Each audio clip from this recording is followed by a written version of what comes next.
Right.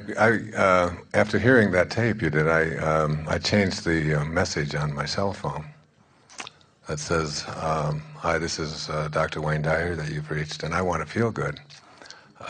If your message is designed to do anything other than that, you've reached the wrong number."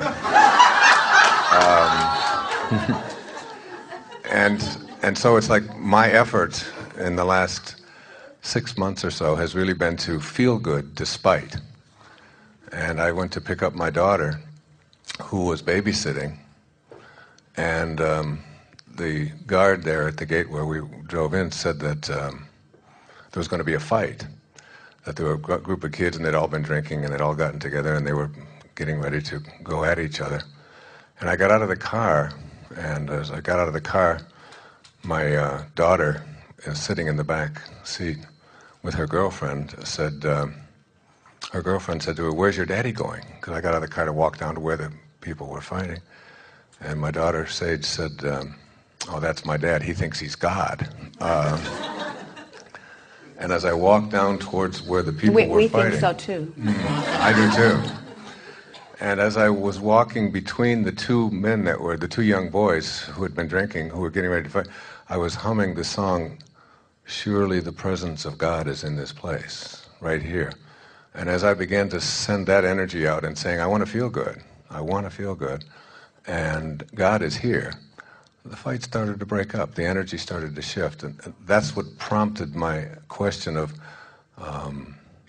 whatever's out there that's out of balance, if we stay in balance and feel good.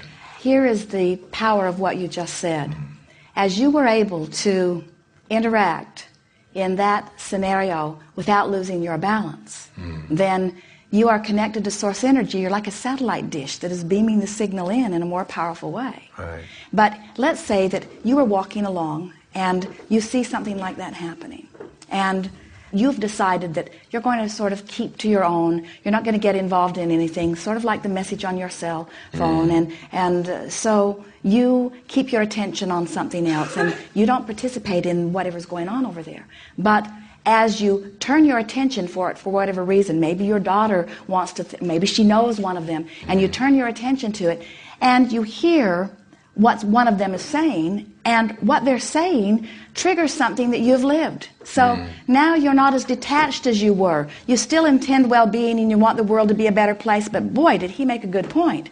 And it's a point that you've been making before, and you had been writing letters about that, and you would again if you had an opportunity. And so now a little vibration begins to go, and in that moment you become less connected to source, you become less the catalyst, less able to assist. And so we are not in any way wanting to discourage you from your intent to uplift. You were born to do that. Wild horses would not keep you from it. We are just saying, as you pay attention to the way you feel, and nothing is more important than that you feel good, so that you make sure that you've tended to that connection first and foremost, then there is nothing that you cannot influence for the better. And you can see C's part right before your hands. In the same way that you see the parking lot brawl dissipate right before you, you begin to see changes in policy and governments, and things begin to soothe. You do have that power of influence. But you got to be tuned into who you are first and foremost before you apply it. Yes. Thank you. Yes, indeed. I feel good. Yes, you do. And I love you. Yes, you do. Now, here in the